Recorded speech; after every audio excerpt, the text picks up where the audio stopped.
I work for a catering service, which means I'm on the road a lot, usually late at night. I spend most of my time lugging stuff from place to place in this massive truck the company makes me drive. It's not the worst job in the world, but the hours suck and it's not at all what I thought I'd be doing with my life. By the time I get home, I'm either so wired from caffeine that I can't sleep, or I pass out the second I hit the bed and stay that way for 12 hours. I was driving back home one night at like 2 a.m. It was nice to be driving my own car again. As I was approaching my house, I realized I had probably had one too many Red Bulls and there was no way I'd be able to sleep. On top of that, I hadn't eaten in hours and I was starving. There's a McDonald's right off the highway about 10 minutes from my house. It's usually my first choice when it comes to late night snacks since it's just so convenient. I'm not even one to gorge myself on fast food, I just occasionally get this weird craving that only a handful of fries can satisfy. It's obviously 24/7, and I figured some comfort food would be the perfect thing to help me wind down. I don't remember exactly what time it was, but it was definitely after 2 by the time I pulled into the drive-thru. There were a few cars ahead of me, which I was actually kind of surprised by. It's not like this McDonald's was a busy spot at 2 a.m. on a Tuesday. As I was sitting there impatiently, I found myself staring off into space, wondering what was taking so long. That's when I noticed something strange. There was an old, beat-up Volkswagen with its windows tinted backed into a spot in the very corner of the lot. The McDonald's itself was only accepting drive-through orders at this hour, so it didn't make sense why there'd be a car in the lot. There were reserved spots on the other side for employees, so it couldn't have been one of them. I figured it was maybe just someone eating in their car, which it probably was. I myself did that from time to time, so I guess I couldn't judge. It was just an odd sight to be completely honest. I got my food and started driving away. I didn't want to go home just yet, but I also didn't want to just sit there idling my car. I began racking my brain, trying to think of a good place to scarf down the food. I live in a pretty lush area, so there's honestly a lot of options, but I didn't want to beat around the bush too much considering how late it was. There's a massive nature preserve literally down the street from my house. It's situated on a mountain and is essentially just an enormous forest. The kicker is that there's a scenic lookout point at the peak with a view of the city. There's a road that loops around the perimeter of the preserve and will take you right to the peak, which is nice during the day. After the preserve closes though, the road is inaccessible to cars, but still a convenient path to get to the peak without having to walk through any woods. I used to go there with my friends from high school all the time. It was kind of a default spot when we wanted to be outside. We'd hang out, talk, smoke, or just appreciate the view.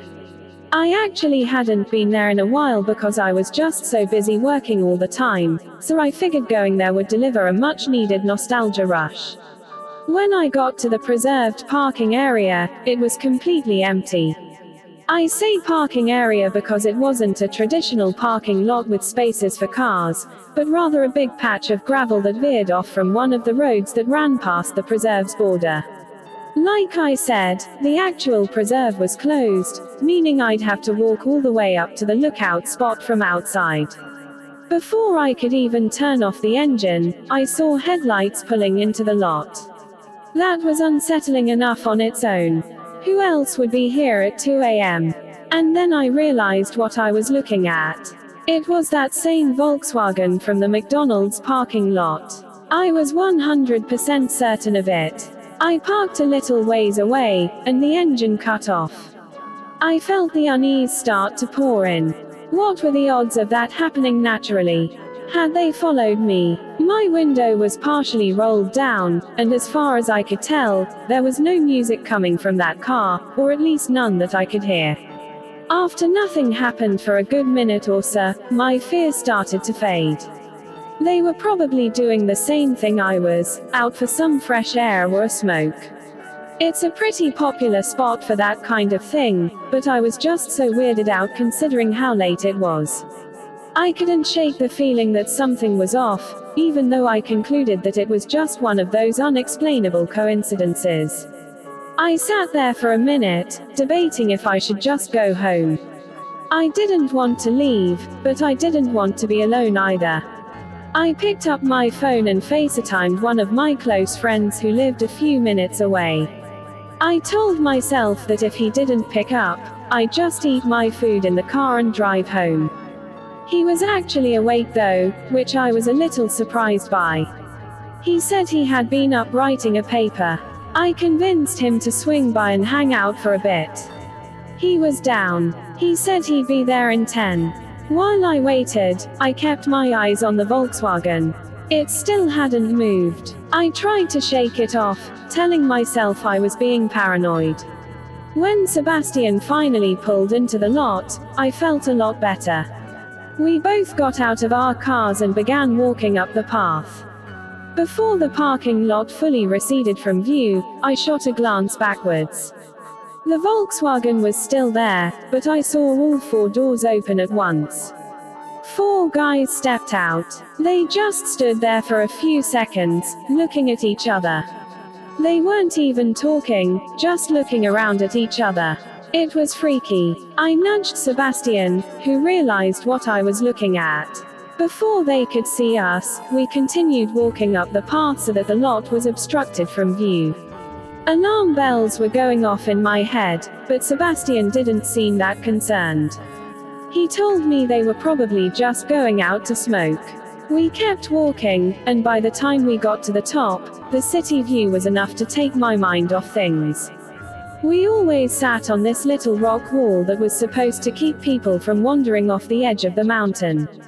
We sat there, eating and talking like we used to. It was nice. Of course, that nice feeling didn't last very long. We heard the sound of talking and laughter quickly approaching us. We turned around to see 3 guys walking towards us, sharing what looked like a blunt. They were acting friendly enough, which definitely calmed my nerves a little. Instead of finding their own spot though, they walked right up to us like they wanted to start a conversation.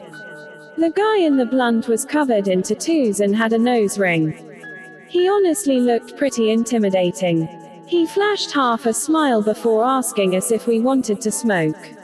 We both said no, and one of the other guys laughed and called us pussies, to which Sebastian scoffed at. My curiosity got the better of me, and I blurted out a question about what they were doing at McDonald's. The guy holding the blunt dropped his smile instantly and narrowed his eyes, like he was caught off guard by my question. His 2 friends did the same, staring at us with cold expressions. They didn't say anything for an uncomfortably long time. That's when I remembered that there had been 4 guys in that car, not 3. One of them was missing. At that point, I was fully prepared to run. I knew Sebastian was thinking the same thing. Finally, the ringleader told us that he worked nights and that he had just gotten off. He pulled his hoodie up to reveal a McDonald's uniform, I think because he knew we wouldn't have believed him otherwise. He then went on to say he came to the spot every day after work to smoke with his friends. While that definitely calmed me down a bit, something about this situation was terribly off. I could tell Sebastian felt the same. We decided it was time to go. As we started walking down the path, Sebastian stopped and pointed into the trees.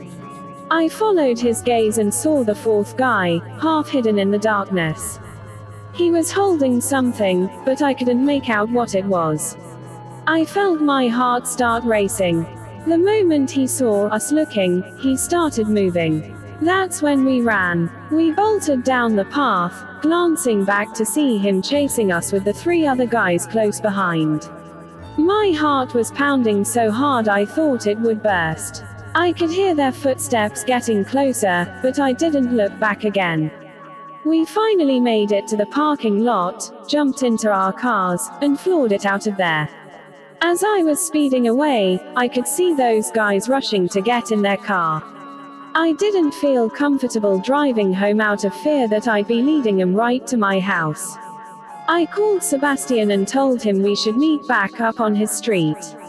We had a decent head start on him, and I don't think we were followed, but I wasn't taking any chances.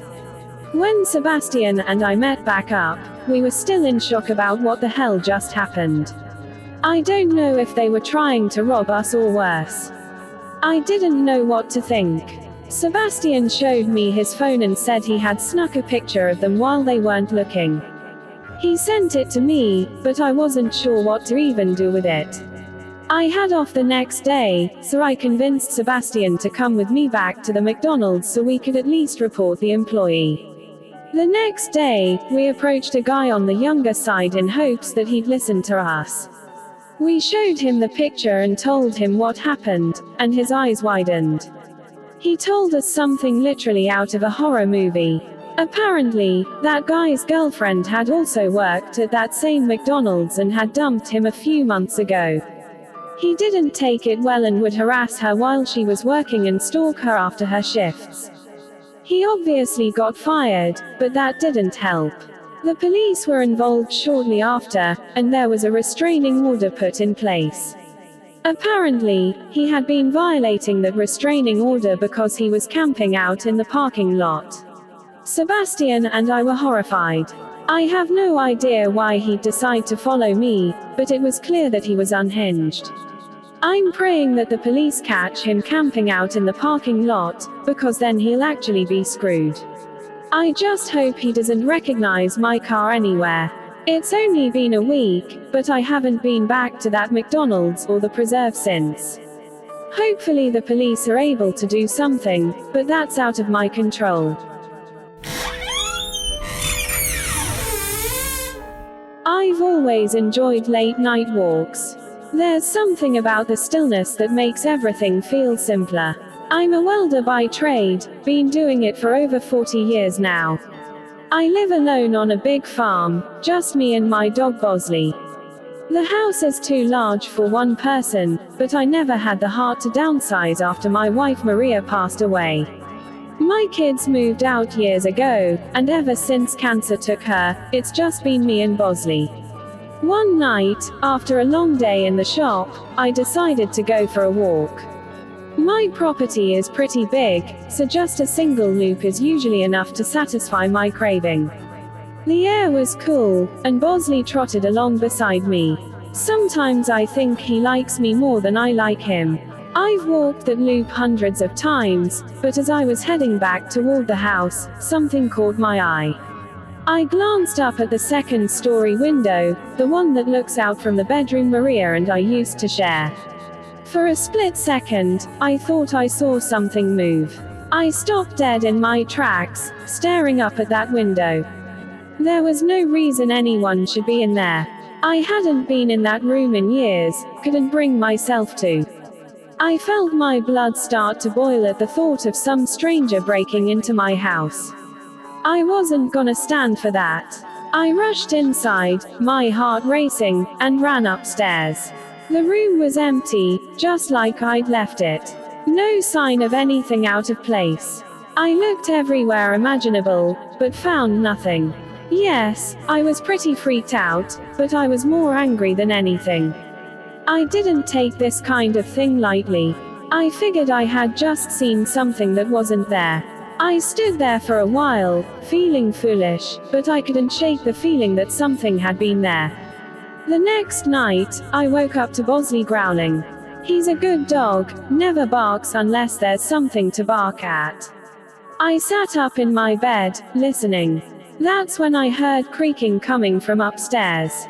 It could have just been the sounds of my old house, but my mind went directly to footsteps, which were coming from right above me. I'm sure you could guess which room is directly above mine.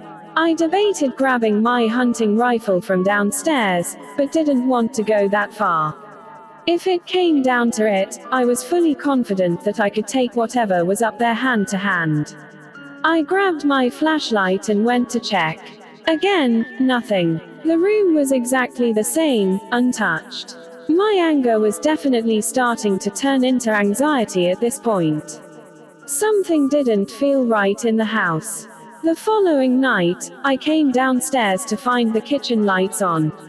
I know I turned them off before bed. I don't leave lights on. There was no question anymore. Someone was in my house. I started to panic. I called the police and told them I thought someone might be sneaking around. They came out, searched the house from top to bottom, but found nothing. They were nice about it, told me to call again if I needed them, but I could tell they didn't believe me. The next night was the worst by far. I couldn't sleep, so I decided to go upstairs and check the bedroom again. I don't know why, maybe I thought it would settle my mind, but when I opened the door, I froze. There were clothes scattered all over the floor. Maria's clothes. I had packed them away after she died. Now they were everywhere. Something like this doesn't just happen randomly. And then I saw her. There was a woman standing in the doorway, just staring at me. I couldn't see her face clearly, but I could tell she wasn't Maria. She was too short. I don't know who she was, but she didn't belong there. I had never been so afraid in my life. Without thinking, I ran at her. She turned and bolted down the stairs and out the front door. By the time I got outside, she was gone. I searched the property with Bosley, but there was no trace of her. I didn't sleep that night. For months after that, I couldn't sleep. I was constantly on edge, convinced I heard footsteps upstairs at night. Every little noise set me off. I slept with my rifle next to my bed, terrified that I'd have to use it one night. Every little noise set me off. I debated calling my brother to come stay with me, but I wasn't gonna do that. I was raised to always handle my own shit, so that's what I did. The nightmare didn't end though. One night, I was sitting in the living room, when I noticed a figure standing in the yard, looking straight at me through the window. It was her again. My heart felt like it stopped. I grabbed my hunting rifle and ran outside, Bosley close behind. She was still there, just a silhouette in the moonlight, watching me. I fired a few warning shots into the air, hoping to scare her off. That was enough to get her to turn and run into the darkness. But it's not like that made me feel any better. I was literally being tormented by some random woman who was probably homeless. I couldn't even imagine why this was happening to me. I stood there for a long time, waiting to see if she'd come back. She never did. I haven't seen her since, but I know it's only a matter of time. I'm fully prepared to defend myself, but I don't think living in perpetual anxiety like this is sustainable. Thank God for Bosley. I have no idea what I'd do without him. I'll send an update if anything happens. Forgive me if I don't remember every detail of the story. It happened a while ago. I grew up in Ardmore, Pennsylvania. Not much goes on around here, so finding things to do can be a challenge. In high school, a few friends and I would sneak into and explore old, abandoned buildings.